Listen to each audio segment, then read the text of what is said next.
The finance bill of the 2019 financial year presenting the draft state budget of 4,850.5 billion CFA francs is tabled at the National Assembly as explanations on the innovations and procedures to examine and adopt the budget are made. The special recruitment of 2,000 PhD holders to lecture in state universities in the next 3 years is applauded by scholars and political pundits as a strong volition to further develop Cameroon's education system. And finally, Cameroon's under-23 Lions thrashed the Chadian team 3-0 in their away leg first qualifying round for the 2019 Under-23 Africa Cup of Nations in Yaoundé today. Good evening, those are the headlines of our bilingual news. Thanks for joining us. Good evening, Karine. Bonsoir, Esther Kima. Bonsoir à tous. Merci d'être avec nous. Projet de loi des finances 2019. L'enveloppe budgétaire équilibrée en recettes et en dépenses à la somme de 4 850,5 milliards de francs CFA. Une augmentation de 161 milliards par rapport à cette année. Le texte était présenté en début de soirée aux députés à l'Assemblée nationale au cours d'une plénière présidée par le chef de chambre, le très honorable Kavaye Gueye-Djibril. Peu avant, les élus du peuple étaient outillés pour l'examen et l'adoption de ce projet de loi des finances 2019. Voici le reportage de Claristin. C'est en début de soirée que la conférence des présidents s'est réunie sous la présidence du très honorable Kavaye Gueye-Djibril. L'instance a reçu du gouvernement et jugé recevable le projet de loi portant loi de finances de la République du Cameroun pour l'exercice 2019, conforme dans sa forme à la loi portant régime financier de l'État. Il est équilibré en recettes et en dépenses à 4 850,5 milliards de francs CFA, soit une augmentation en valeur absolue de 3,4% par rapport à 2018. Présenté à la Chambre entière, il sera examiné par la Commission des finances et du budget et défendu par le ministre des Finances. Les élus du peuple auront donc à légiférer sur ce premier budget de l'ère des grandes opportunités. Véritable aubaine, quelques heures seulement avant le dépôt par le gouvernement de cet important projet de loi, les députés ont été informés, formés et sensibilisés sur le nouveau cadre juridique des finances publiques. Le président de la République a promulgué 2 importantes lois portant l'une sur le code de transparence et de bonne gouvernance dans la gestion des finances publiques et l'autre sur le nouveau régime financier de l'État et des autres entités publiques. Ces lois ont introduit une nouveauté importante qui modifie non seulement le format de présentation de la loi d'une part et d'autre part les modalités de vote de la loi des finances. À part le format, quelles sont donc les principales innovations dans la procédure d'examen et d'adoption de la loi de finances? Il est important désormais de ressortir comment on est arrivé à l'équilibre pour que le parlementaire apprécie la soutenabilité, c'est-à-dire l'apport de la loi des finances sur l'équilibre général des finances publiques sur les 3 prochaines années. L'État a le devoir, au sens de la loi, de faire un budget citoyen, c'est-à-dire un budget en français facile, qui permet que même le citoyen lambda peut comprendre ce que c'est que le budget. Les experts sont sortis d'un vocabulaire hermétique pour être mieux compris par les parlementaires. Cette démarche qui offre aux députés de multiples possibilités de travail, rapidement citées, documents physiques, tablettes et plateformes parlementaires, cette démarche, disions-nous, traduit la double ambition du gouvernement de poursuivre la modernisation de la gestion des finances publiques, entamée en 2007, et de s'aligner sur les standards internationaux en la matière, notamment ceux en vigueur dans la sous-région CEMAC. Au Sénat, le ministre des Finances était face à la Commission des Finances et du Budget. Lui, Paul Motazé, défendait le projet de loi portant ratification de l'ordonnance du 2 octobre 2018 qui modifie et complète certaines dispositions de la loi du 20 décembre 2017 portant loi des finances 2018. Voici les précisions de Richard Talatoudem. L'ordonnance dont il est question dans ce projet de loi a déjà été signé par M. le Président de la République le 2 octobre dernier. Le ministre des Finances a donc pris le temps pour en expliquer les spécificités aux sénateurs membres de la Commission des Finances et du Budget qui examinent le projet de loi. Pas moins de 2 heures d'horloge prises par le ministre des Finances pour donner tous les détails aux représentants des collectivités territorial décentralisé. Nous leur avons expliqué la spécificité de ce barrage. D'abord, le fait qu'il est construit par une société d'économie mixte qui a parmi les actionnaires l'État du Cameroun et des partenaires techniques et financiers étrangers, Électricité de France, la Société financière internationale qui est une filiale de la Banque mondiale et bientôt d'ailleurs un autre partenaire qu'on appelle Africa 50. Donc c'est la première caractéristique. La deuxième caractéristique, c'est donc un PPP, un partenariat public-privé, c'est-à-dire que ce n'est pas l'État qui s'endette, mais c'est cette société, la NHPC, qui s'endette et qui va rembourser le crédit, qui va exploiter le barrage pendant la durée de la concession. Maintenant, les sénateurs voulaient avoir des précisions sur le prix de l'énergie, s'assurer que cette énergie va profiter à tout le monde. Donc nous avons également donné ces précisions, tout comme nous avons parlé des garanties qui ont été prises dans ce qu'on appelait l'avenant numéro 3, signé entre l'État et Eneo sur les obligations des uns et des autres. Et les sénateurs n'ont pas vu le temps passer, tellement le ministre des Finances était convaincant sur ce projet d'une importance capitale pour l'offre énergétique dans notre pays. Nous, les sénateurs, membres de la Commission des finances du budget, nous sommes tout à fait satisfaits parce que les deux conditions qui ont été données par le panel des bailleurs, elles vont être satisfaites. D'abord, le ministre s'est engagé, il a déjà donné des instructions pour l'ordonnancement de ces dépenses, à payer les 620 millions qui sont nécessaires pour indemniser les populations qui sont sur le site du barrage. Ces 620 millions seront payés avant la fin de cette année. En deuxième lieu, le ministre des Finances nous a rassuré que la participation du Cameroun au capital de la société d'économie mixte, à savoir 24 milliards, ces 24 milliards seront disponibles en décembre. Ils seront prélevés sur le tour de table de l'emprunt obligataire qui est déjà bouclé à ce jour. Au sortir des travaux, félicitations et encouragements fusaient de partout dans une ambiance détendue. Ambiance détendue également au cours de l'hommage au doyen d'âge du Sénat, Chief Victor Moukete, qui a 100 ans, né le 15 novembre 1918 à Kumba dans le sud-ouest. Ce patriarche a été salué pour ses œuvres. Chief Victor Moukete a contribué à la réunification entre les francophones et une partie des anglophones en 1961. Richard Talatudem. Chef Victor Essimisengo Moukete, chef supérieur des Bafo dans le sud-ouest et doyen d'âge du Sénat à 100 ans. Le patriarche est là depuis la création de la Chambre haute du Parlement et à chaque session de plein droit, il conduit les travaux de sa voix de stentor.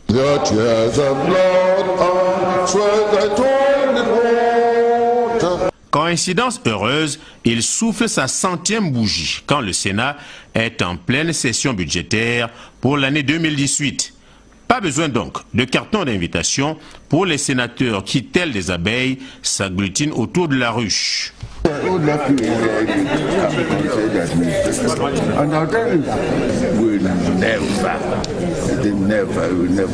L'homme qui fait corps avec l'histoire de notre pays, le Cameroun, ne parle pas de son odyssée, mais prodigue quelques conseils aux Camerounais en général. I do not believe in the further balkanization of Africa.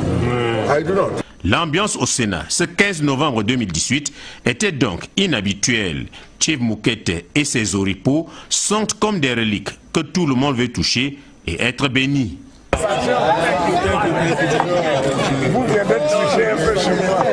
Je suis heureuse d'avoir pu rencontrer cet homme magnifique.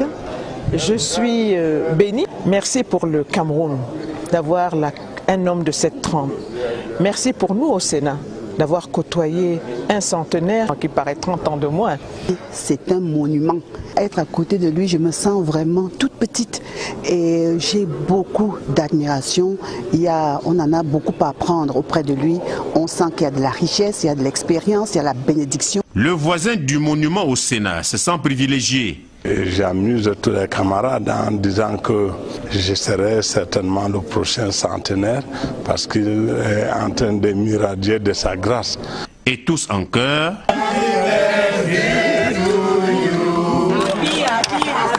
Même à 100 ans, l'auteur de mon Odyssée, l'histoire de la réunification, a toujours le cœur à donner.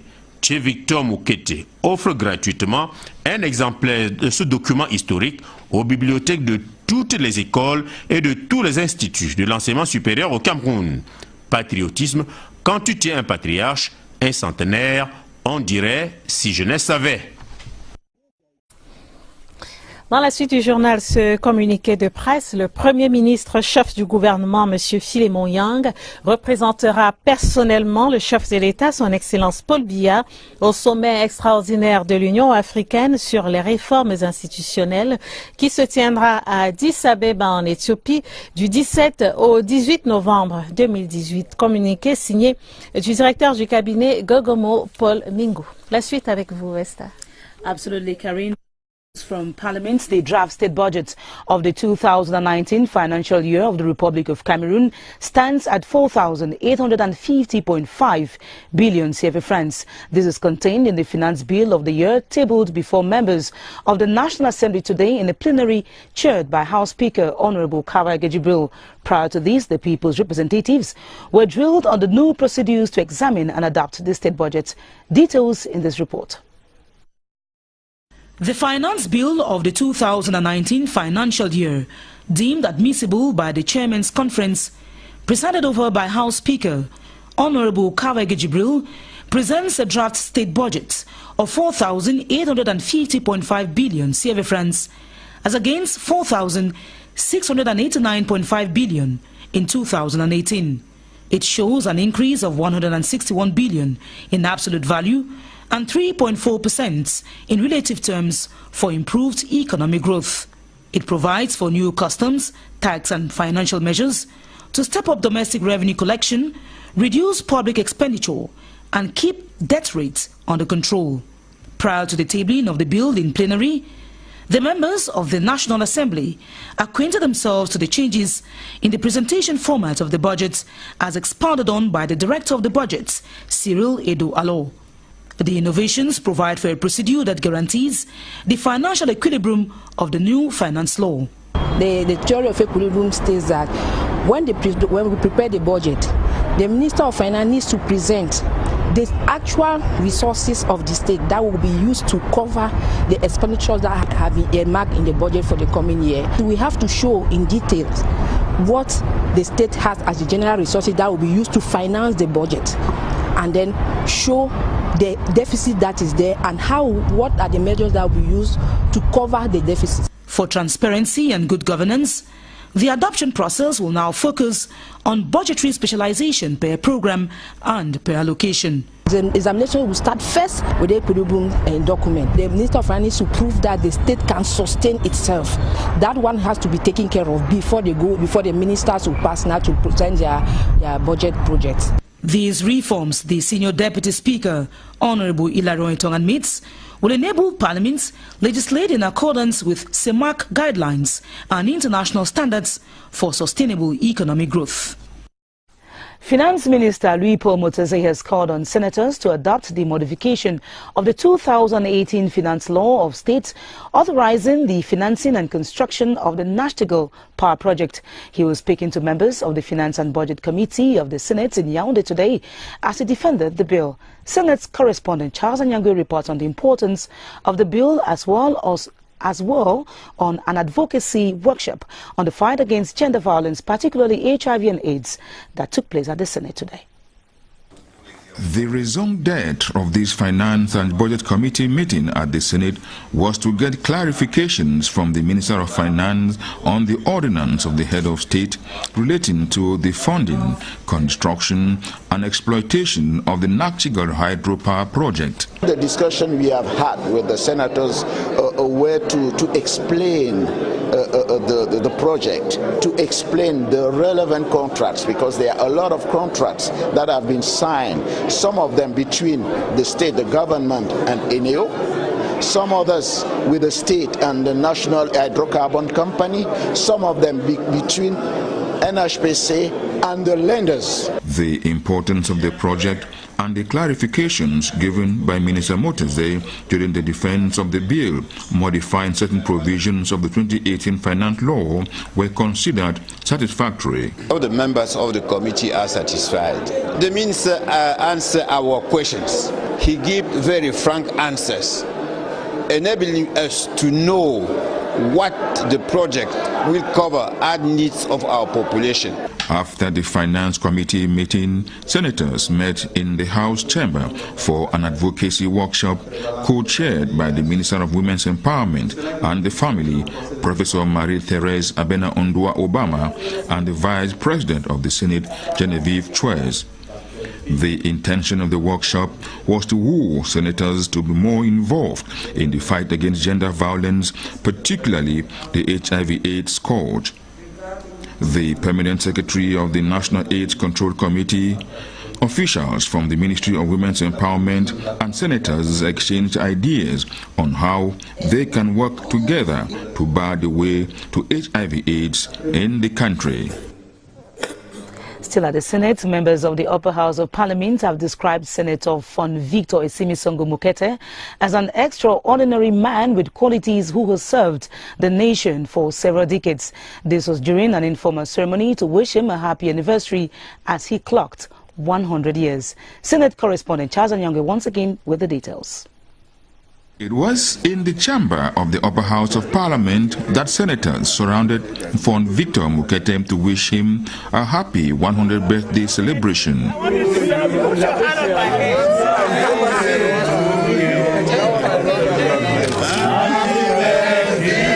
Senator Mukete, who has been serving the nation in several capacities, for example, as Federal Minister of Research from 1955 to 59, Board Chairman of CAMTEL, amongst others, has been described by senators during this informal birthday celebration as a man of exceptional qualities. I consider Chief Mukete as a human being, clocking 100 years on this planet.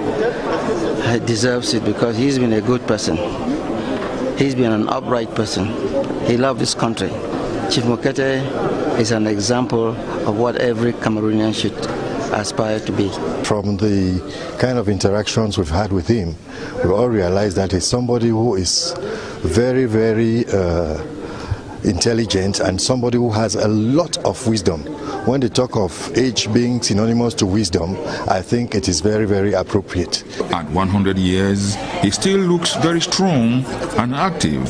He impressed me too much because he's 100 here, he reads without glasses, he walks alone, and he thinks so much for Cameroon, not only for Cameroon but for Africa. He has written a book which he has promised to distribute to all the schools of higher learning to celebrate and commemorate his 100th birthday. And I think I want just to encourage every single person to read this book, to be able to know exactly what he has in his mind about where we are today. Fon Victor Mukete, who clocks 100 years on the 15th of November 2018, is presently the oldest man in the Upper House of Parliament in Cameroon. For him. And now on to this press release from the Prime Minister's office. The Prime Minister, Head of Government, Mr. Philemon Yang, will personally represent the President of the Republic, His Excellency Paul Biya, at an extraordinary summit of the African Union on the institutional reforms at Addis Ababa, Ethiopia, from the 17th to the 18th of November 2018. It is signed by the Director of Cabinet, Gogomo Paul Mingo. And now, Karine will move to news on the National Commission on Human Rights and Freedoms. Tout à fait, Stakima. La Commission nationale des droits de l'homme et des libertés a rendu public ce jour à Yaoundé son rapport sur la présidentielle 2018. Elle relève quelques points de satisfaction, notamment la disponibilité du matériel de vote et l'ouverture des centres de vote dans les régions du nord-ouest et du sud-ouest du Cameroun. La Commission recommande par ailleurs, entre autres, le parachèvement du processus de biométrie. Les détails avec Séverin Alégambeli. La Commission nationale des droits de l'homme et des libertés a déployé une mission de 180 observateurs qui ont travaillé dans 2377 bureaux de vote sur l'ensemble du territoire. À l'heure du bilan, il y a lieu de relever quelques motifs de satisfaction. La Commission a relevé pour s'en satisfaire que le dispositif sécuritaire et organisationnel mis sur pied a permis une tenue effective de l'élection dans le contexte préoccupant que nous connaissons en particulier dans les régions du nord-ouest et du sud-ouest. Une meilleure prise en compte du genre a été observée dans le cadre de ce processus, en ce sens qu'on s'est rendu compte que les femmes ont de plus en plus été responsabilisées, notamment dans le cadre des commissions locales de vote et dans les bureaux de vote, ainsi que les personnes handicapées, on les a trouvées comme très souvent aussi présidents des bureaux de vote.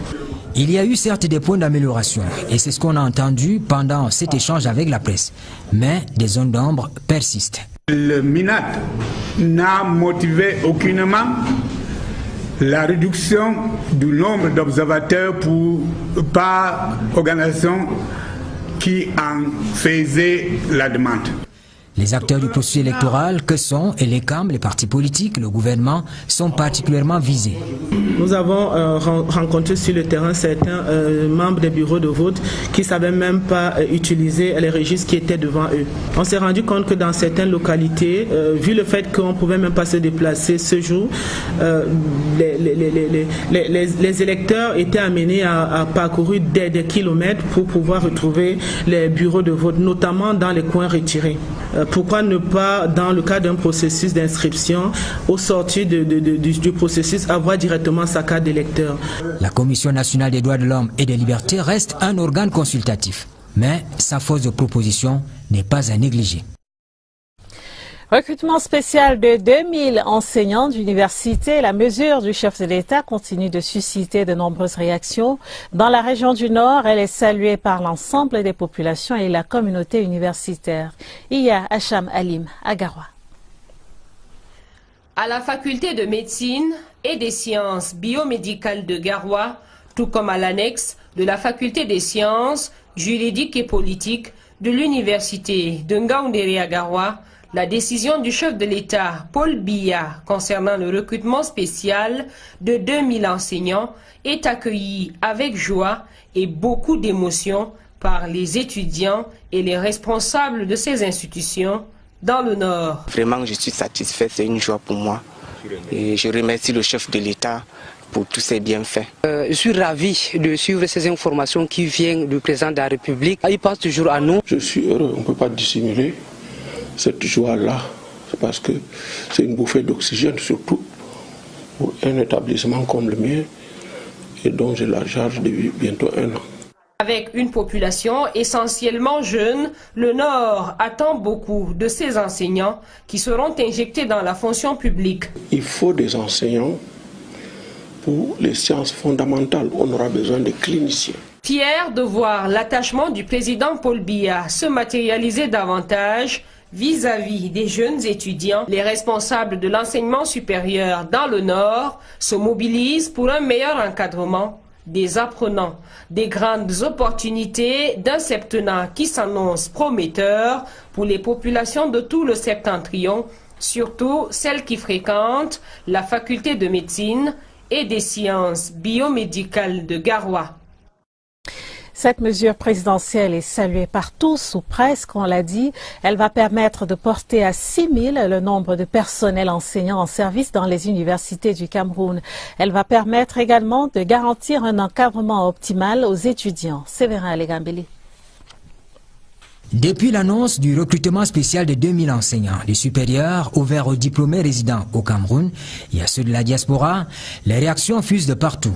Les milieux universitaires et professionnels voient en la mesure présidentielle un déterminant de la richesse de la nation, un déterminant de la croissance économique selon la pensée d'Adam Smith. Donnez-moi ce dont j'ai besoin et vous aurez de moi ce dont vous avez besoin vous-même. C'est pour soulager vraiment parmi les très difficiles problèmes qu'on avait. Parce que ça nous coûte, vous savez, les enseignants vraiment, quand on pense au salaire, c'est tellement énorme que même les universités ne peuvent même pas recruter les enseignants. C'est l'État seul qui peut le faire. Le chef de l'État réagit. Au niveau de l'encadrement, surtout pour les étudiants en licence, on a besoin de la main-d'œuvre. Bon, maintenant, au second cycle, au troisième cycle, effectivement, on a besoin des encadreurs. Donc, on ne peut que saluer cette initiative. Les plus gros bénéficiaires dans l'affaire, ce sont les étudiants et la jeunesse diplômée. Je suis vraiment ravi puisque on a manque de professeurs et on a manque de filières. Ça doit résoudre le problème de déficit des enseignants dans nos universités et aussi renforcer la qualité de formation de nous étudiants. Les réactions de la communauté éducative sont joyeuses et cela se comprend. Les modalités de la mise en œuvre de la mesure présidentielle sont connues. L'exclusivité du recrutement est réservée aux candidats titulaires du doctorat ou du PhD, afin de valoriser l'assurance qualité et l'expérience. Néanmoins, pour les remplacements numériques qui fonctionnent de manière mécanique dans les universités d'État, les titulaires de master peuvent postuler en fonction des spécificités définies par les recteurs et les vice-chancellors lors de l'ouverture des postes. Pour les acteurs de la scène politique nationale, cette action du chef de l'État est en cohérence avec son discours. Voilà un exemple concret de ce que nous disions à l'époque, que les actions de l'homme sont en adéquation avec ce qu'il dit. Donc, pour moi, je ne suis pas surpris que cette décision ait été prise. Le chef de l'État dit que c'est le septennat des opportunités. Voilà une opportunité qu'il donne aux jeunes. Dans l'absolu, on croit pouvoir dire que le ratio d'encadrement enseignant-étudiant va devoir respecter la norme UNESCO dans les universités d'État, partout où il y avait des manquements. Et nous restons dans l'enseignement supérieur. Les étudiants de l'université de Tchang invités à plus d'engagement pour une bonne réussite de l'année académique 2018-2019. L'appel est du recteur, le professeur Roger Tiafak Nanfosso, qui présidait la cérémonie de la rentrée académique solennelle. Reportage Jean de Dieu Coigny, CRTV Ouest. L'année académique 2018-2019 à l'université de Tchang est placée sous le signe de la dynamique collective à l'occasion de la rentrée académique solennelle qui s'est déroulée à l'Amphi 1000. Le recteur, le professeur Roger Tiafak Nanfosso, a dressé le bilan de l'année académique écoulée avant de projeter celle qui démarre. Nous avons aussi noté l'année dernière la création par le chef de l'État, et nous en sommes encore reconnaissants, ce sera éternellement, la création d'une faculté de médecine et sciences pharmaceutiques et son démarrage immédiat. Au jour d'aujourd'hui, je peux vous dire que les étudiants qui avaient été admis l'année dernière sont en deuxième année, cela veut dire que cette faculté produit de bons résultats. Et puis par ailleurs, on s'est aperçu qu'un certain nombre d'engagements que nous avions pris l'année dernière ont été effectivement réalisés, et cette année, notre ambition est de faire au moins aussi bien que l'année dernière pour maintenir notre rang de première université au Cameroun et en Afrique centrale. Les étudiants du cycle licence, ceux des cycles master et doctoral PhD, au nom de leurs camarades, ont prêté serment, signe de leur engagement pour que leur institution universitaire garde sa casquette de meilleure université d'Afrique centrale. Le professeur Ngecham, dans la leçon inaugurale, a entretenu la communauté universitaire sur la construction des mentalités camerounaises à travers la lecture archéologique de quelques textes littéraires. Le conseil rectoral, les meilleurs étudiants ainsi que les nouveaux docteurs ont été présentés à l'assistance. Situation sécuritaire dans la région du sud-ouest. Des individus non identifiés sèment la panique à Mile 16 sur l'axe Boya-Mutengene. Des assaillants ont incendié 2 véhicules avant de fondre dans la nature. Les éléments des forces de défense et de sécurité sont arrivés sur les lieux pour établir la circulation jusque-là perturbée. Plus de précisions avec Stéphane Tala, CRTV Sud-Ouest. De sources sécuritaires, 8 individus armés ont fait irruption ici à Mile 16 Bolifamba, sur l'axe Boya-Mutengene, aux environs de 10 heures ce jeudi. Les mêmes sources révèlent que les assaillants ont vidé 2 véhicules personnels de leurs passagers avant d'y mettre le feu. Les coups de feu tirés en l'air ont interrompu la circulation ici et obligé les commerçants du petit marché de la localité à abandonner leur comptoir, tout comme les tenanciers de boutiques entre autres. Ces individus non identifiés ont pris la poudre d'escampette quelques minutes avant l'arrivée des éléments des forces de défense et de sécurité alertés par les coups de feu. Ils ont aussitôt dégagé la chaussée des restes des 2 véhicules incendiés afin de rétablir la circulation. À l'heure actuelle, les activités ont repris sur cet axe sous la protection de la police, de la gendarmerie et de l'armée. Welcome back. The National Commission on Human Rights and Freedoms calls for the adoption of a more consensual electoral framework for future elections. This is one of the recommendations made in the observation report of the Commission on the October 7 presidential election. As Ebenezer Akanga reports, reviewing the voting age in Cameroon has also been considered.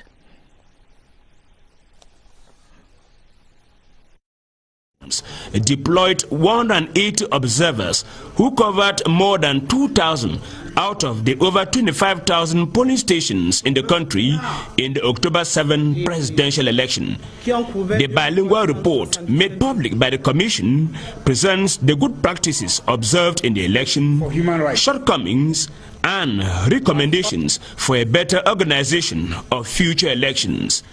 Globally, the Commission made the following observations on the elections. A relatively calm atmosphere characterized the campaign and polling stage operations, with the exception of the Northwest and Southwest regions. Though the election took place in an atmosphere of relative calm and serenity, some shortcomings and irregularities were observed. The non-mastery of the legal instruments and voting operations by members of local polling commissions and representatives of political parties. The National Commission on Human Rights and Freedoms makes pertinent recommendations in its report. It is imperative for the actors of the electoral process to work now for the adoption of a more consensual electoral framework for future elections. In order that the recommendations do not remain on paper, the chairperson said that the Commission will initiate concerted actions with all the stakeholders to make sure their proposals are taken into consideration. In reaction to the special recruitment of 2,000 lecturers in state universities announced by the head of state, Paul Biya, the university community in Ngaoundéré is appreciative of the move. Host to a faculty of medicine and biomedical sciences and annexes of 2 other faculties, officials of the institution believe the recruitment will enrich the region's higher education landscape. Louisa Akwanka Achato has the details. Classes ongoing for courses offered by the Faculty of Medicine and Biomedical Sciences and the annexes of 2 other faculties, all of the University of Ngaoundéré, a refreshing upgrade in the education landscape of the North region students are benefiting from, who in turn rejoice at the impending upsurge of lecturers ordered by the President of the Republic, Paul Biya. Le chef de l'État I am so grateful for this decision made by the President of the Republic. It would facilitate our acquisition of knowledge. Higher education stakeholders praise the presidential action as filling a palpable vacuum in terms of specialized and experienced staff. I'm very happy. We lack of these particular specialized teachers. Sometimes some of us are too metamorphosed themselves to do that. They are positive that the presidential inclination to modernize the higher education landscape would incorporate other key necessities. Infrastructures, I mean the classrooms, more equipment, laboratories, university, teaching hospital. The region's faculties hope to receive a fair share of the soon-to-be recruited lecturers to churn out well-trained students ready to serve the country and foster its development, a core vision of President Paul Biya he would prioritize during his new 7-year mandate. The presidential decision to recruit 2,000 doctorate holders to lecture in Cameroon's state universities is a translation of the political will to further develop Cameroon's educational system. This has not left scholars indifferent who, for the majority, consider the gesture as a worthwhile one in the country that strides towards emergence. Ebenezer Akanga once again tells us more. Each of the 8 state universities in Cameroon has its specific problems. But all of them have one common denominator, that is shortage of teaching staff. In fact, there are just 4,000 lecturers for some 270,000 students in the state universities of the country. Officials of the universities have been using part-time lecturers to try to offset the deficit, but this weighs much on the finances of the institutions. The presidential decision to recruit 2,000 doctorate holders is applauded, first of all, by heads of university institutions because it will lessen the burden on their finances. We've had the pressure on our finances because the payment of these teachers, of course, has relied on our subsidies, which we get from Ministry of Finance. We believe that the recruitment of permanent staff will take off the back of the university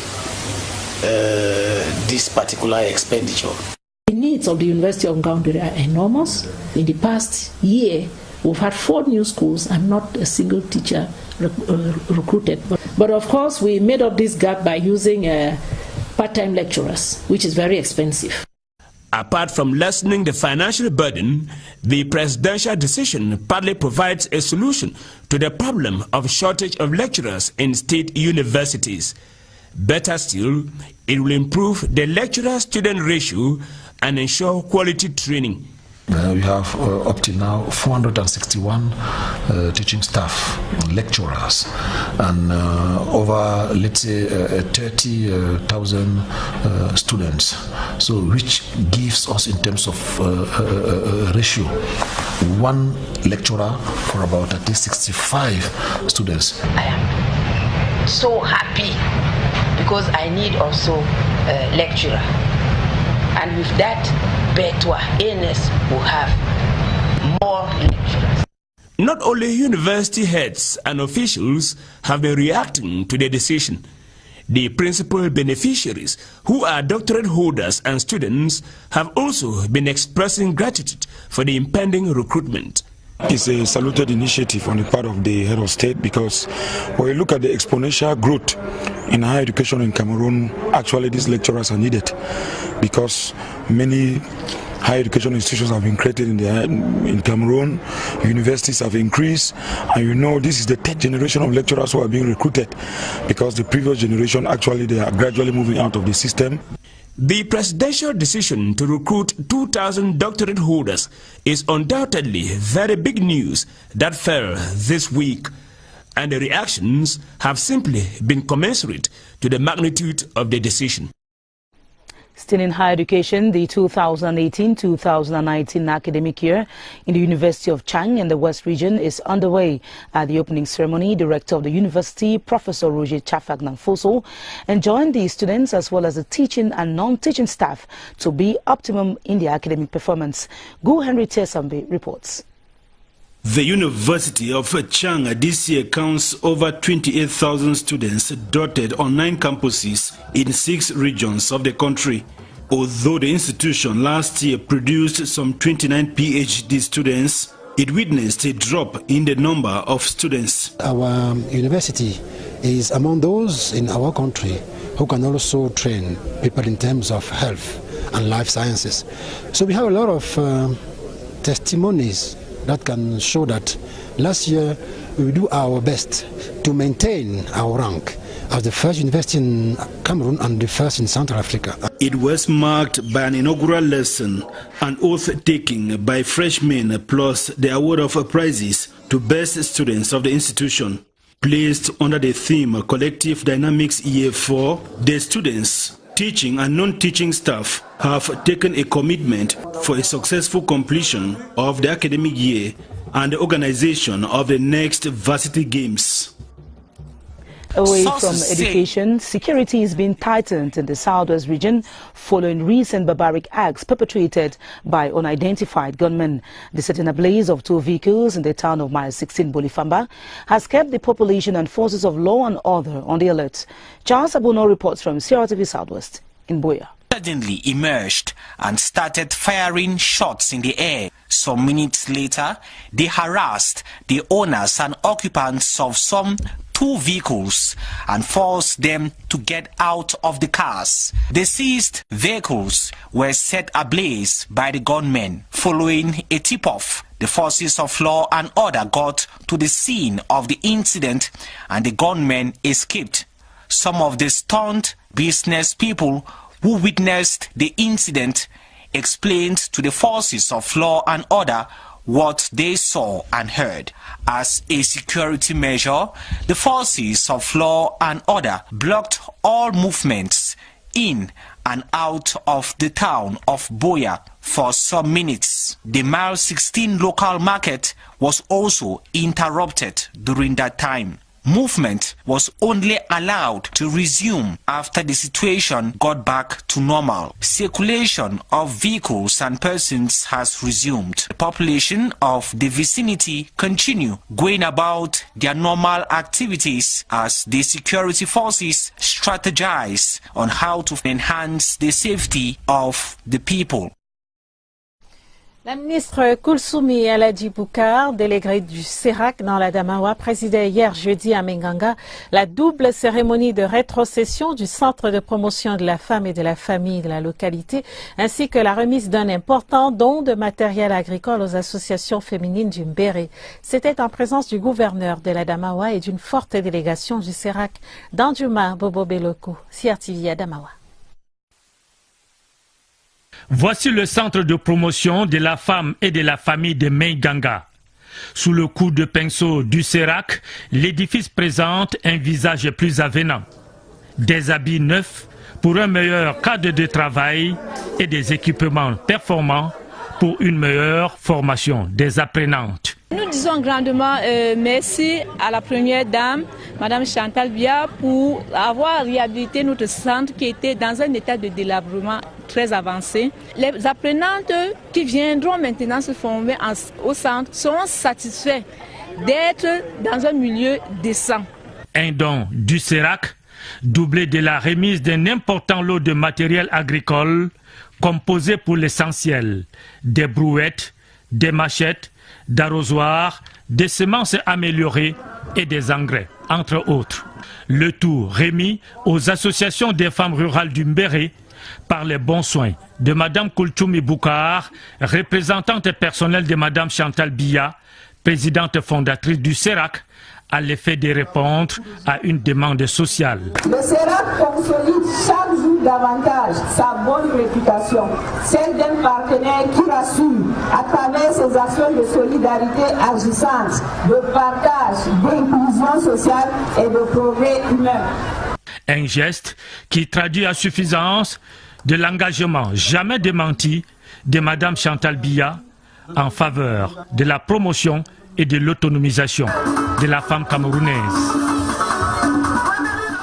Et en sa qualité de représentante personnelle de Mme Chantal Bia, épouse du chef de l'État, présidente fondatrice du Cercle des Amis du Cameroun, CERAC, Mme Koulsoumi Aladji, épouse Boukar, déléguée du CERAC dans la Damawa, présidera la cérémonie de rétrocession officielle du centre de santé intégré de Tignière, rénové et équipé par le CERAC, et de remise de dons aux femmes rurales du département du Faro et Déo, région de la Damawa, le samedi 17 novembre 2018, à partir de 9h30. Elle sera assistée par Mme Guidado Kingi.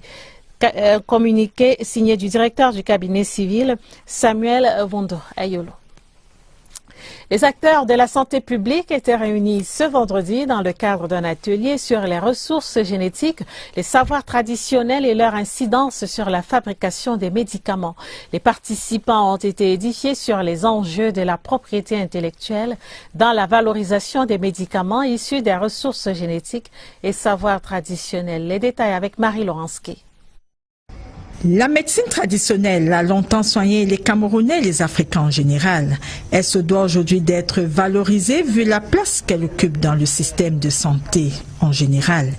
Il est donc question de voir dans quelle mesure on peut protéger nos savoirs traditionnels, protéger nos médicaments, les médicaments issus de la pharmacopée traditionnelle. Aujourd'hui, l'Organisation africaine de la propriété intellectuelle a décidé de s'investir au Cameroun pour sensibiliser tous les acteurs traditionnels de santé, à savoir universitaires, chercheurs, tradipraticiens, pour qu'ils puissent avoir des outils juridiques qui ne vont plus créer des drames vécus autrefois où les gens ont pris les inventions des tradipraticiens et sont allés les vendre sous d'autres cieux. Si la valorisation de la médecine traditionnelle n'évolue pas rapidement depuis dans notre pays, c'est parce qu'on n'a jamais eu un cadre juridique qui va permettre de protéger les savoirs traditionnels des tradipraticiens vis-à-vis des chercheurs d'une part, mais aussi les industriels qui sont prêts, n'est-ce pas, à transformer des inventions issues de la médecine traditionnelle, par exemple en médicaments, dont les médicaments traditionnels améliorés, tel que le dit cette initiative de Libreville. Au sorti de ces travaux, les participants devraient comprendre dans l'ensemble les différents textes qui régissent les ressources génétiques et les savoirs traditionnels au Cameroun.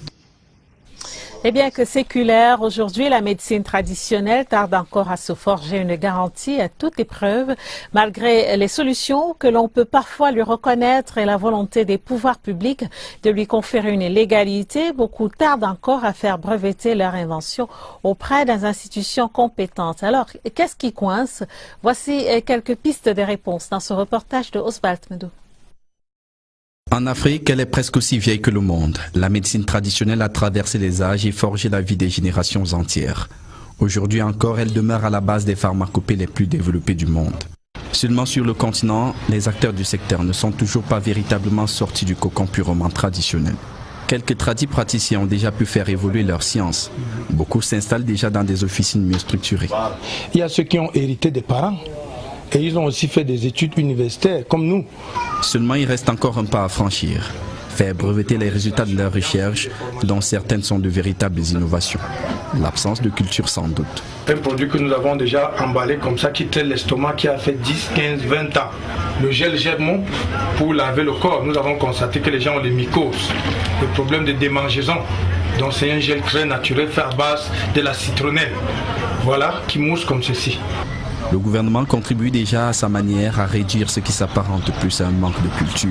Le Cameroun a de quoi faire valoir, avec des prestigieux noms qui font aujourd'hui la réputation de la médecine traditionnelle locale. On a eu des professeurs comme les Kamsukom, les Komenik à Nomangou, les Lantoum, au niveau de la faculté biomédicale. La médecine traditionnelle camerounaise a déjà avec elle un aspect non négligeable. Une coexistence complémentaire avec la médecine dite moderne. Reste plus qu'à lui conférer la scientificité qui lui manque pour en faire une référence dans le monde. L'Ordre national des pharmaciens du Cameroun dresse le bilan de ses activités menées au cours des 3 dernières années. C'est à la faveur de son assemblée générale ordinaire et élective qui s'est ouverte hier jeudi au Palais des Congrès de Yaoundé. L'occasion également pour ces professionnels de l'industrie pharmaceutique de peaufiner leur stratégie de lutte contre le trafic illicite des médicaments contrefaits. D'autres détails avec Vanessa Ndjok. La lutte contre les faux médicaments et l'exercice illégal de la profession de pharmacien. Le moment est venu de faire le point des chantiers engagés depuis ces 3 dernières années au sein de l'Ordre national des pharmaciens du Cameroun. Il aura à s'impliquer auprès du gouvernement dans la réussite du grand projet de CSU, la couverture santé universelle. Nous inscrivons aujourd'hui 200 nouveaux pharmaciens tous les ans au Conseil de l'Ordre. Il faut absorber cette entrée massive dans notre profession. Il faut se trouver des emplois pour ces jeunes gens. Il est surtout question, au cours de ces travaux, de finaliser la révision des textes qui régissent la profession de pharmacien dans le respect de l'éthique et de la déontologie.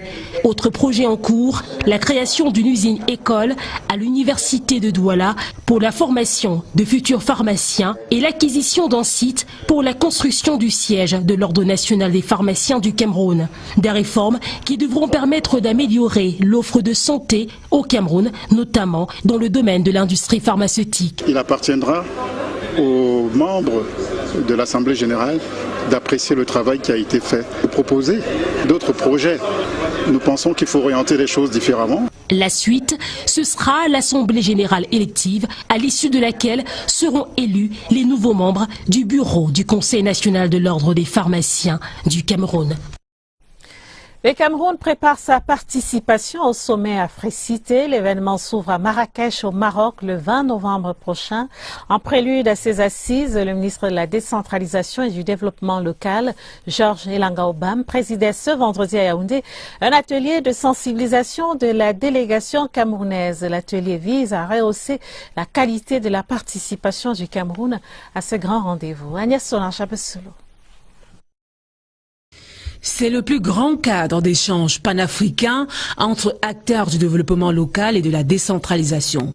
Tous les 3 ans, les ministres chargés des collectivités locales, les opérateurs du secteur privé et les magistrats municipaux se retrouvent pour partager leurs expériences, concrétiser leurs choix et matérialiser leur volonté commune d'améliorer les conditions de vie de leur population. En ce moment, le Maroc a déjà beaucoup avancé dans la décentralisation parce que les autorités locales s'occupent de pas mal de choses que nous pouvons faire également une fois de retour au Cameroun.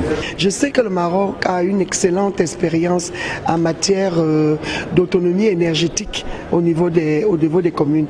Voilà déjà au moins un domaine que nous pouvons partager. Et pour bien saisir les enjeux de la participation du Cameroun à ce 8e sommet qui s'ouvre mardi prochain à Marrakech au Maroc, la centaine de magistrats municipaux qui participera à ce grand forum de la décentralisation, les journalistes et les autres membres de la délégation étaient sensibilisés sur la question ce vendredi à Yaoundé. C'était certes des considérations techniques sur les thématiques qui feront l'objet du débat, mais c'était également des leçons de vie. Comment se conduire, comment se tenir, de manière à être les 10 ambassadeurs de notre pays, qui est un grand pays. Comment faire en sorte que son image soit rehaussée par la qualité de notre décentralisation. Un foisonnement d'expériences attendu de plus de 5000 participants venus d'Afrique et du monde. Objectif, le modèle camerounais doit prospérer. The Circle of Friends of Cameroon, CIRAC, has rehabilitated and equipped the Meganga Women's Empowerment and Family Center. In their philanthropic move, the women also provided agricultural implements to women's associations in Bere Division. The delegation was led by Madam Kulsumi Alaji Bukar, representing CIRAC's founding president, Mrs. Chantal Bia. Amos Enyon-Nyaketagbo has the details. The Women's Empowerment and the Family Center in Meganga today shines bright thanks to the efforts of the Circle of Friends of Cameroon. The Humanitarian Association of First Lady did not just single-handedly rehabilitate the center, they also equip it with modern industrial sewing machines and other related working tools. To this, the mayor of Meganga and the beneficiaries lavished CIRAC with praises for investing at the Women's Empowerment Center that will henceforth train women and girls in a decent environment with quality equipment to be autonomous. Representing the founding president of CIRAC at the handing over ceremony in Meganga, Madam Kulsumi Epus Alhaji Bukar said CIRAC is out to fulfill a social need. With a passion for humanity, CIRAC is engaged in ensuring the well-being of the local population.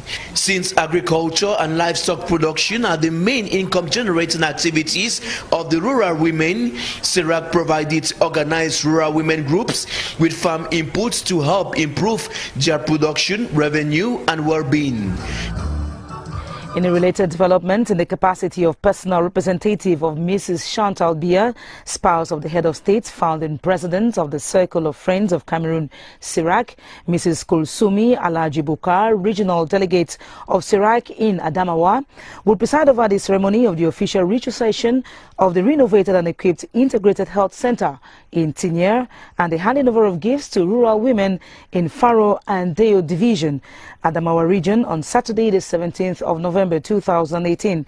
As from 9:30 a.m., she will be assisted by Mrs. Gidado Kingi.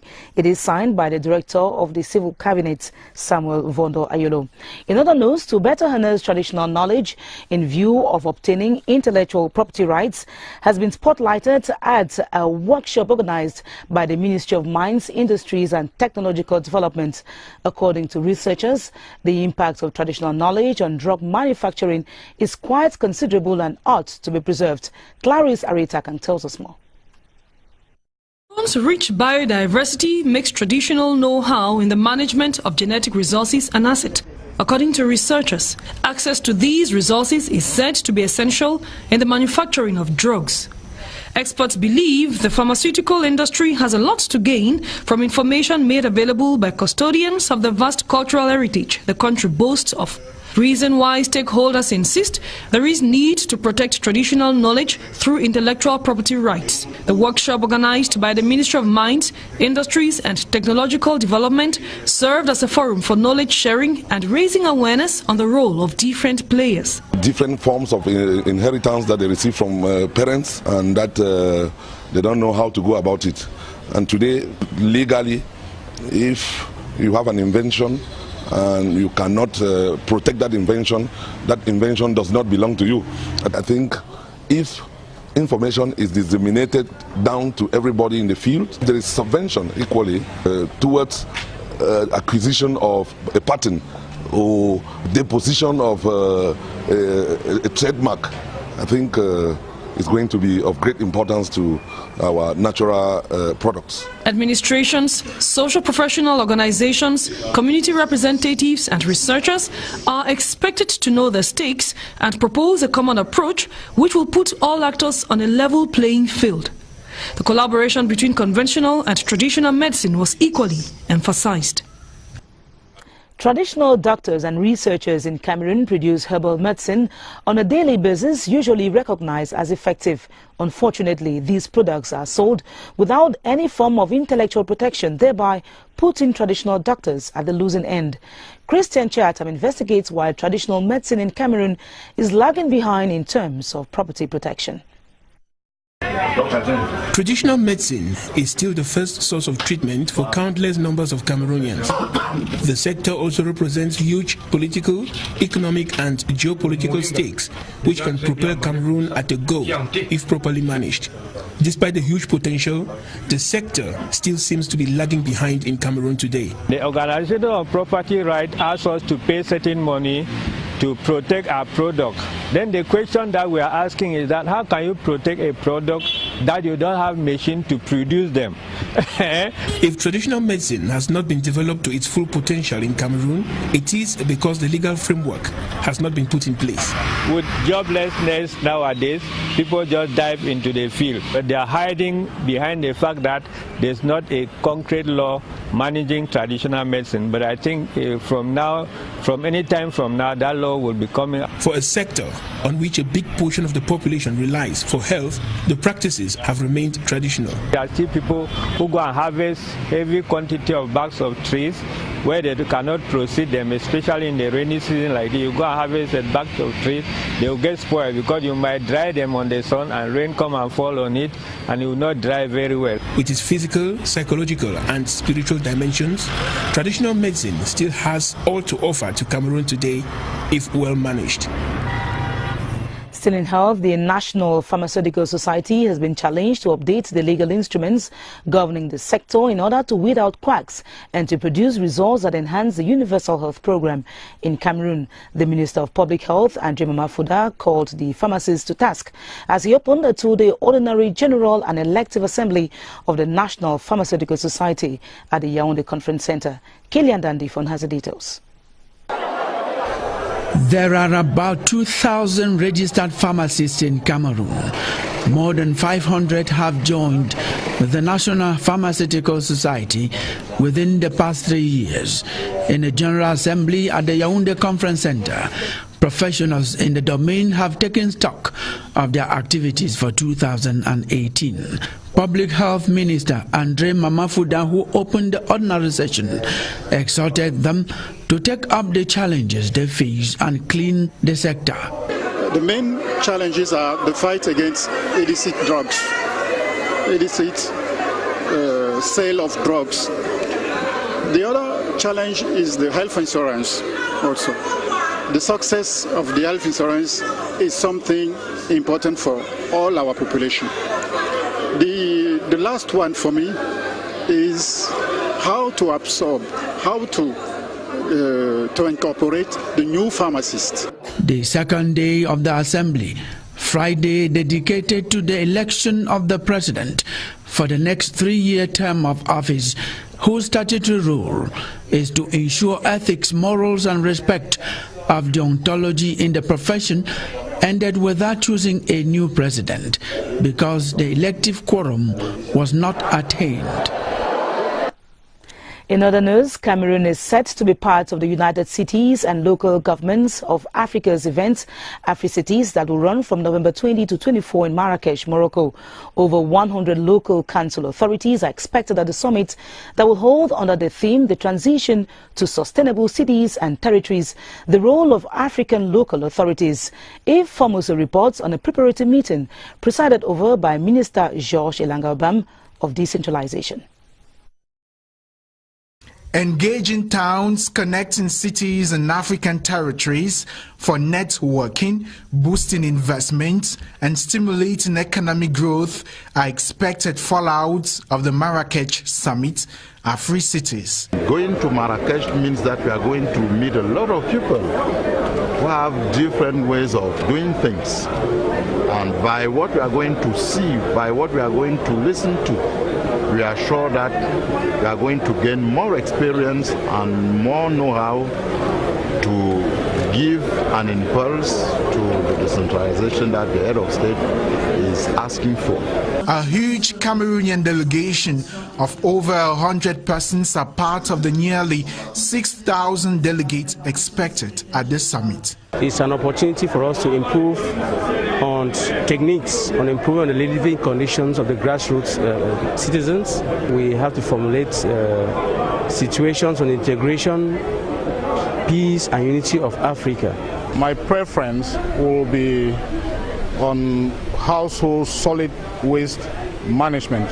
So my expectation is to partner with other councils that are already involved in this domain. This large gathering of institutions and companies will also be an opportunity to discuss local development issues, share experiences and discuss the most relevant solutions in order to make the best choices, optimize investments and carve a better future for Africa.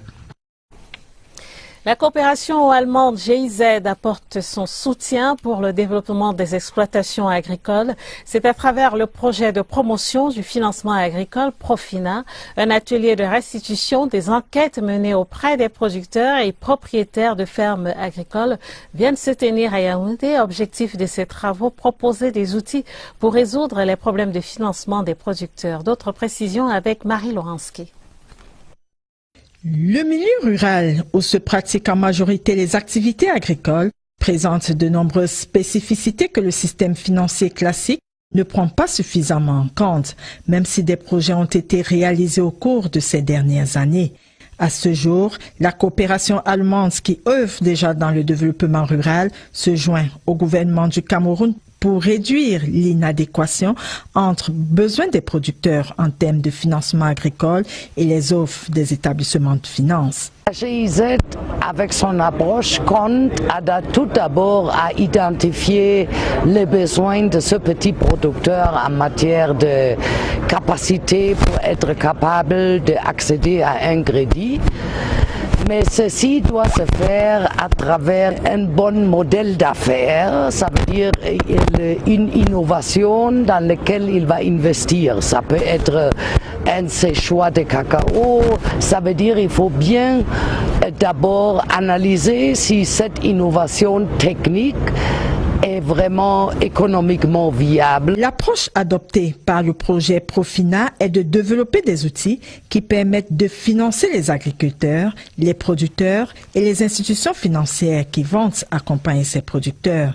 Et comme on le sait, le secteur agricole est un secteur qui présente des risques en matière de finances. Nous comptons travailler avec ce projet, aider le projet dans le but de dans le sens de son implémentation sur le terrain, puisque nous opérons dans les 10 régions du pays, et ainsi faciliter l'accès des producteurs au financement adapté, et cela, nous pensons, devra permettre le succès de ce projet. Le projet Profina est mis en œuvre dans 5 pays africains et au Cameroun. Il a démarré en septembre 2018. Il est implanté dans les régions du centre, du sud, de l'ouest et du nord-ouest. L'implication des jeunes dans la préservation de l'environnement et la lutte contre les changements climatiques, le sujet était au cœur de la 14e conférence nationale des jeunes sur le climat, ouverte ce vendredi à l'École nationale des eaux et forêts de Mbalmayou. C'était en prélude, à la COP24 sur le climat qui se tiendra en Pologne au mois de décembre prochain. Les détails avec Florence Ngwangeli. Ils sont environ 200 jeunes venus des 10 régions du Cameroun. Ils représentent des associations qui œuvrent au quotidien pour la protection de l'environnement et la lutte contre les changements climatiques. Au cours de cette 14e conférence nationale sur le climat, ils ont été outillés sur les mesures leur permettant de mieux sauvegarder l'environnement. Les résolutions issues de cette conférence seront présentées à la 24e conférence des parties sur le climat prévue en Pologne en décembre prochain. Cette conférence permettra de ressortir des recommandations qui seront présentées, intégrées dans le manifeste de la COI avant d'être présentées pendant la conférence de parties. Ça sera la contribution de la jeunesse camerounaise dans la lutte contre le changement climatique. Il faut cesser de parler et passer à l'action. Cet appel a été lancé par des jeunes. Arrêtons de couper abusivement les arbres. Les arbres nous procurent de l'oxygène pour la vie. Alors tous ensemble, plantons des arbres. De la parole à l'acte, des arbres ont été plantés à l'École nationale des eaux et forêts par les élèves d'une école primaire de Mbalmayou. Les arbres représentent une ressource vitale pour la société. Il faut les préserver.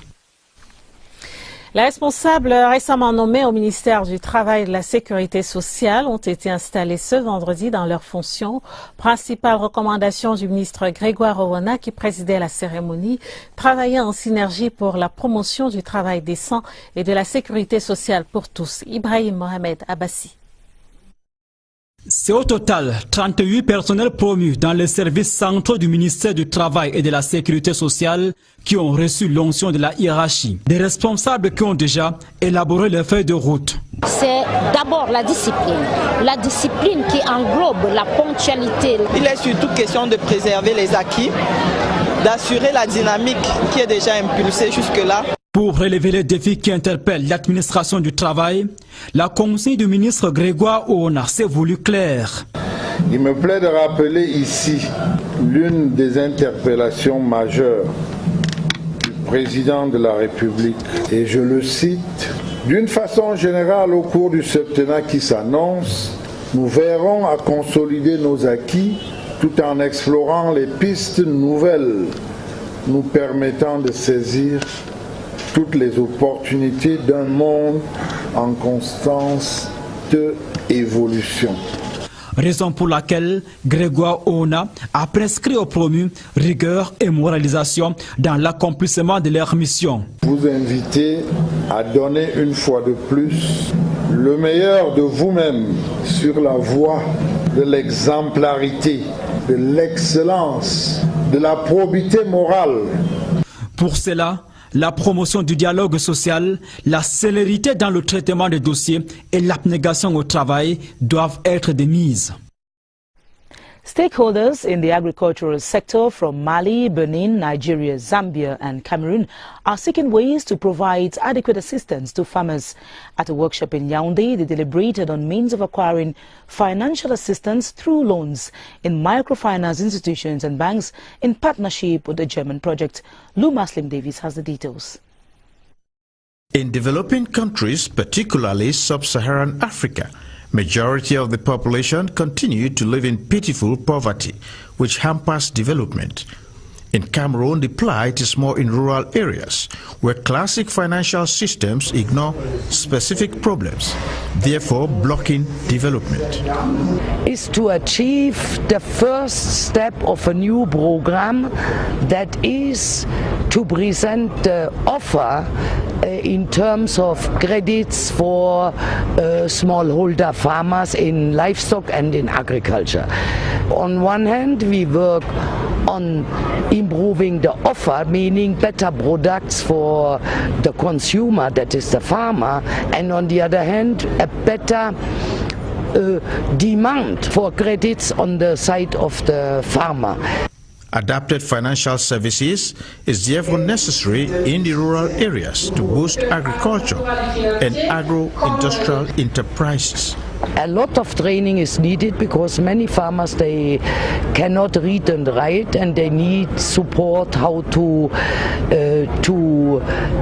get a better understanding of a business. However, many donors have now joined the government to reduce the gap between financing agriculture and microfinance enterprises. In environment news, some pupils of a primary school in Balmayo have been designated ambassadors of tree planting. This was during the 14th Local Conference of Youth, holding in prelude to the Conference of Parties to Climate Change, scheduled for December in Poland. The meeting brought together some 200 youth at the National Forestry School in Balmayo, as Benis Batitata reports. At the National Forestry School in Balmayo, Plants for the Planet was brandished by several primary school pupils as they entered into the school forest.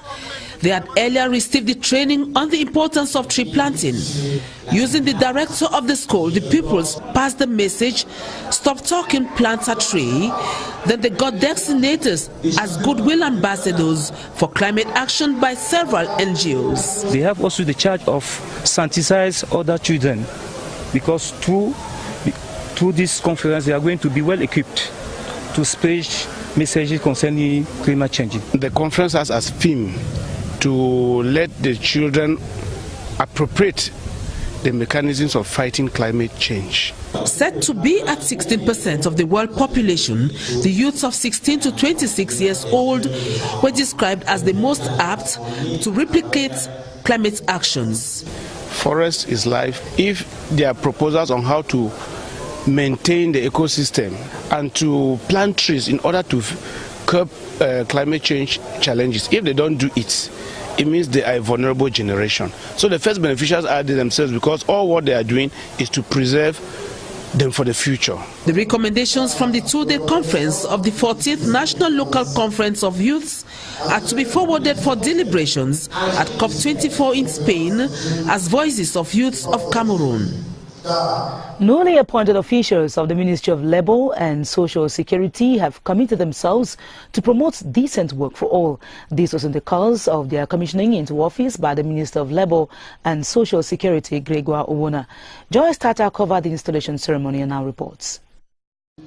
They are technical advisors, inspectors, directors, service heads and more, recently appointed by a Prime Ministerial Decree of November 13, 2018, coming to reinforce the Ministry of Labour and Social Security's workforce for more efficiency. Minister Gregoire Owona of Labour and Social Security, in his address note while installing the newly appointed officials, implored them to immediately get to work, especially as there have been a lot of innovations in the ministry. Nous avons une administration du travail. We now have a revitalized labor administration for more efficiency. We have a specific strategic goal on decent work and social security for all. I implore you all to adopt the vision. The newly appointed say they are ready to get to work. I'm very, very excited, very happy, because it's not a given.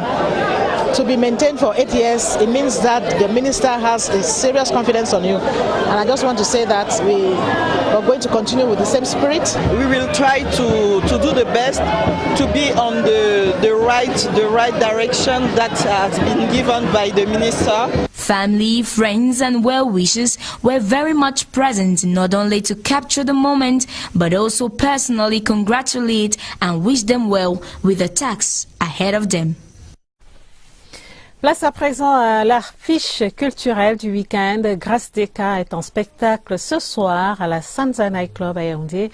À Douala, le Prince Afo à Com rechauffe également ce soir la scène du cabaret Chamber, tandis que Blanche Bailey sera du côté de l'hôtel Franco dimanche. L'affiche culturelle du week-end déroulée par Laetitia Onana.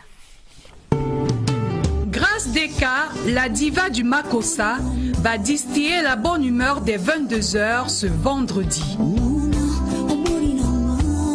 Ce sera la Sanza Night Club à Yaoundé. Si Si vous êtes plutôt du côté de Douala, faites un tour au cabaret Chamber. Le show sera assuré ce soir par le prince Afouakam.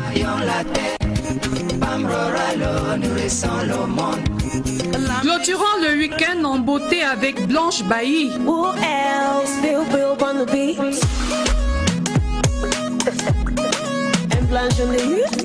La star promet un spectacle exceptionnel à l'occasion des présélections du concours Miss Ronde et Belle.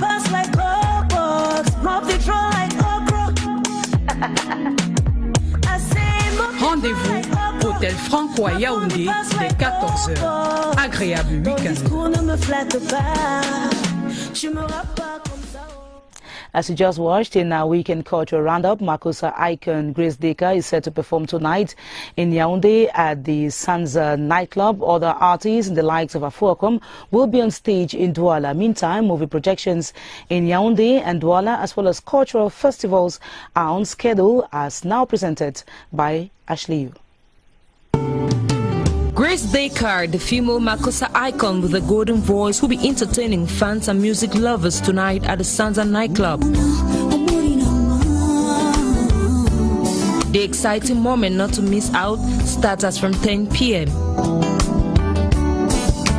Still on offer,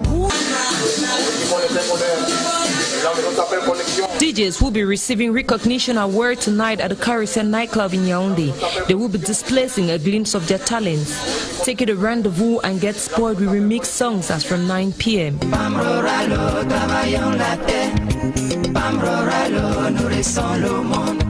Afouakam, the Grassfield star who heralds women through his songs, will be on stage tonight to amuse his fans in his mixed language. Take an appointment at the Chambers Cabaret in Douala as from 9 p.m.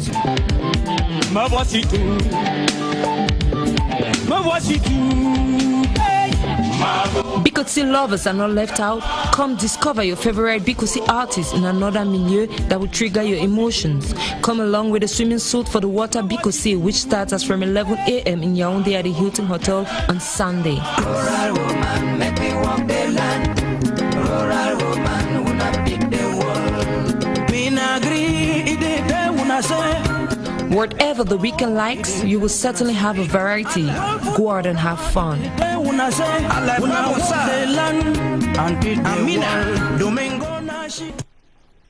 And now on to this advertorial. An evaluation of the pre-shipment conformity program is being organized by an accredited pre-shipment assessment service 2 years into its implementation.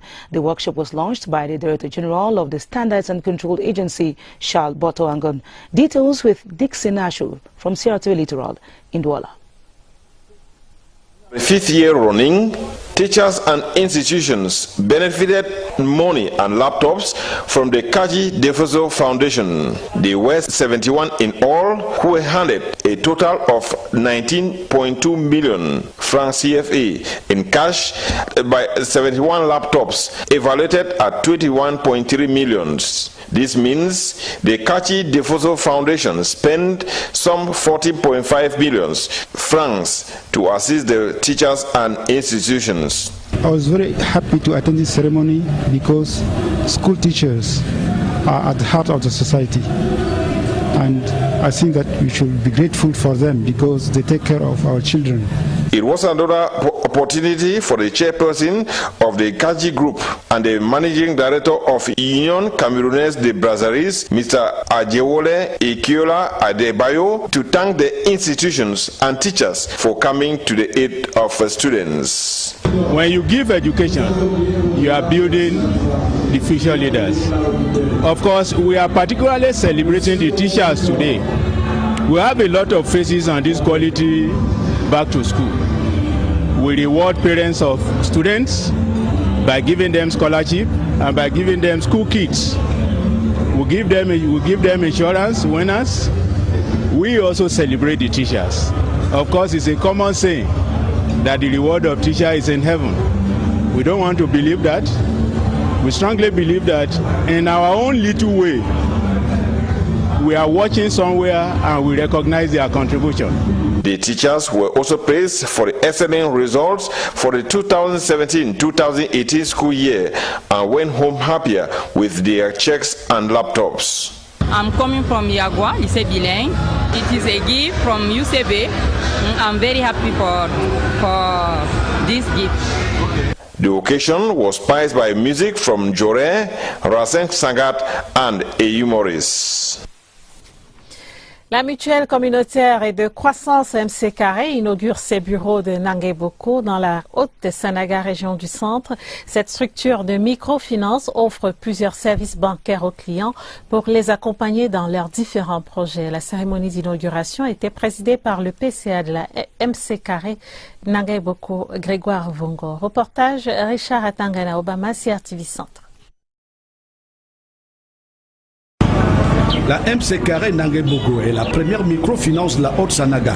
Elle est une approche endogène de création de richesses par des instruments financiers adaptés. Le département de la Haute-Sanaga connaît des problèmes de pauvreté et donc quand vous êtes originaire d'une unité administrative comme celle-là, vous ne pouvez pas rester indifférent.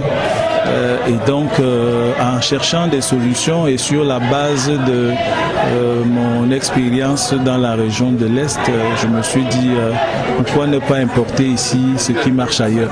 En procédant à l'inauguration de cette micro-bancaire, le préfet de la Haute-Sanaga, Albert Nangadam, a dit la satisfaction des populations de son département. C'est un projet que nous accueillons avec beaucoup de joie. Nous sommes satisfaits et nous allons naturellement l'appuyer. La MC Carré Nangué-Boko est un instrument de développement qui fonde son action sur les pratiques bancaires et bénéficie du partenariat d'Afriland First Bank et de l'ONG ADAF. Le rôle d'Afriland First Bank est un rôle d'accompagnement. Accompagner la structure dans son développement, dans sa croissance, dans sa maîtrise des risques et lui donner l'expertise nécessaire pour pouvoir éclore.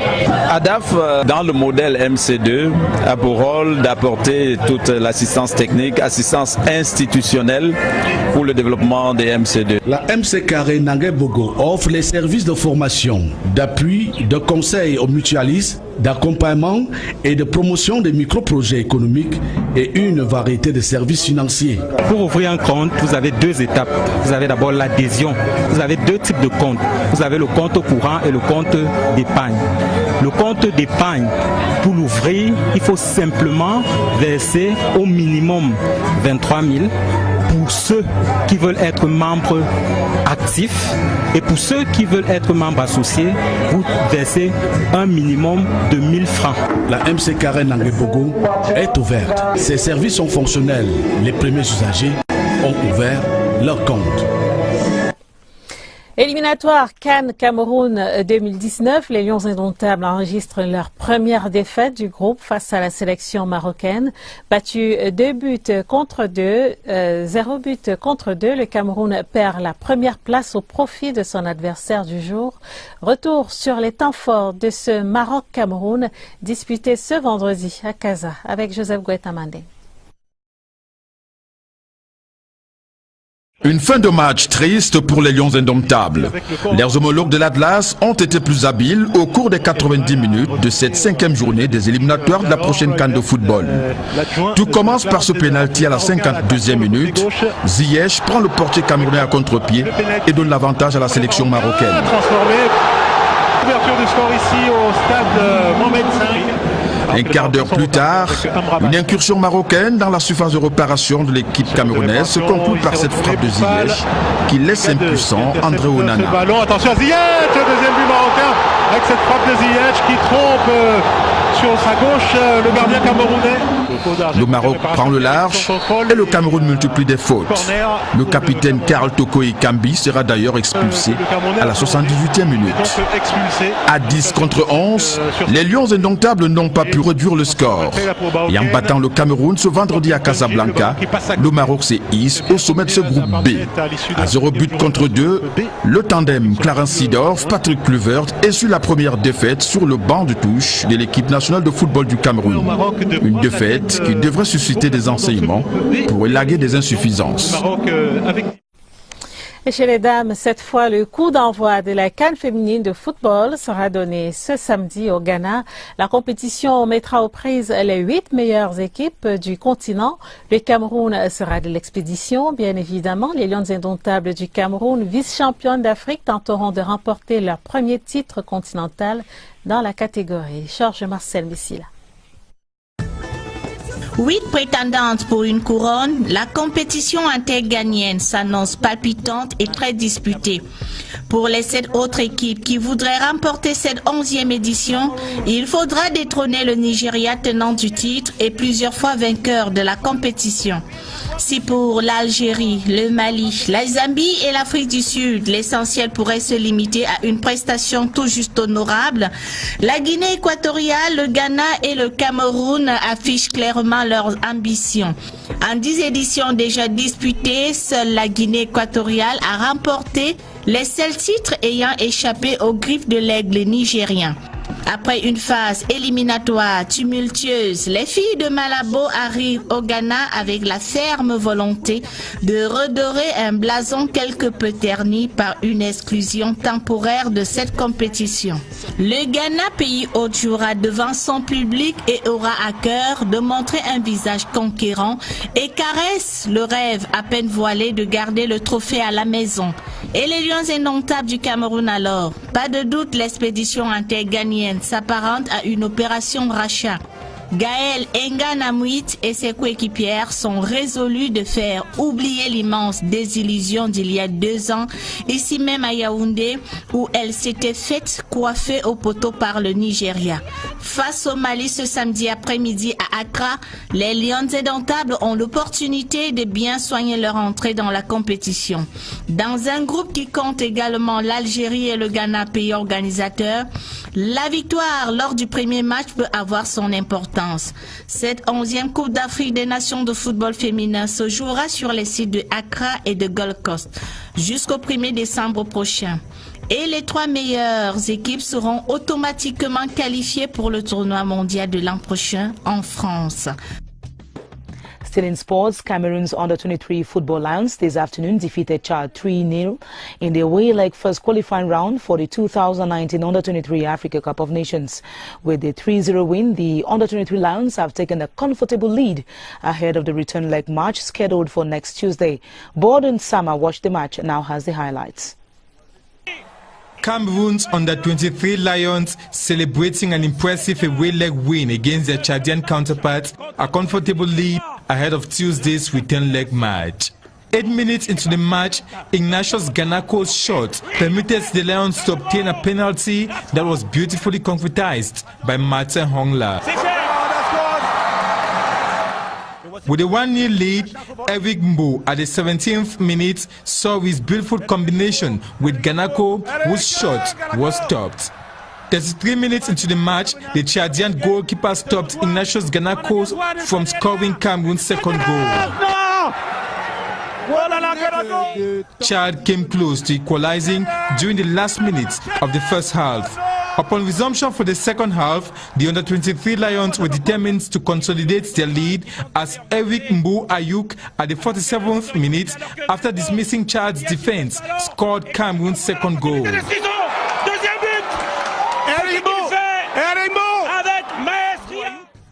Ayuk Mbo once again bounced back at the 64th minute in a similar action to score Cameroon's third goal.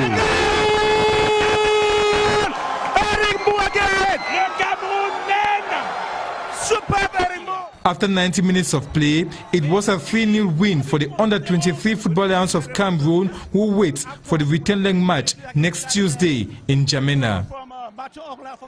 The Chadian head coach Silvano Tokomon has promised the under-23 national squad that the return leg game in Chad next Tuesday will not be an easy one. He was speaking shortly after their 0-3 defeat by Cameroon in a post-match conference. Coach Rigobert Song, on his part, congratulated his boys and called for more seriousness in the return leg game. Cyril Nwazeke compiled their reactions in the following report. Reactions, emotions, sensations and reactions of the thrilling soccer first came from the thousands of supporters. Then at every move that deserved to be shunned, Coach Rigobert Song was on the alert. A difficult encounter it was for the Chadians who came visiting. Cela ne va pas justifier notre défaite. Il faut le reconnaître, le Cameroun. We tried our best in this game, but I must admit the Cameroonians were more superior physically, tactically and technically than us. But I must say it, the return leg will not be easy.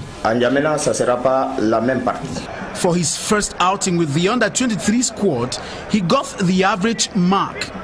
I'm very happy, but I don't want to stay only with this situation and we're going to work again. I hope if we have a lot of time to be together, they're going to be one of the best team. I think so.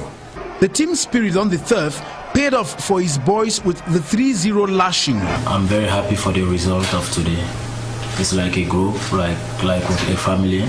We're like a family, like a group. So I first thanks for my teammate, because where I am today is because of them. So we really work all these days and night and morning. So we have just to keep working hard. There's still a lot coming. So I hope that we can go and take another point over there. The public once again played theirs for this victory. Next Tuesday for the return leg in Chad, while the Sao will fight to regain their lost verve, the Lions will have to maintain supremacy. And that report ends this edition of our Bilingual News. Our programs continue on the CRTV. Good night, Karim. À demain, Estakima. Excellente soirée à tous. À demain.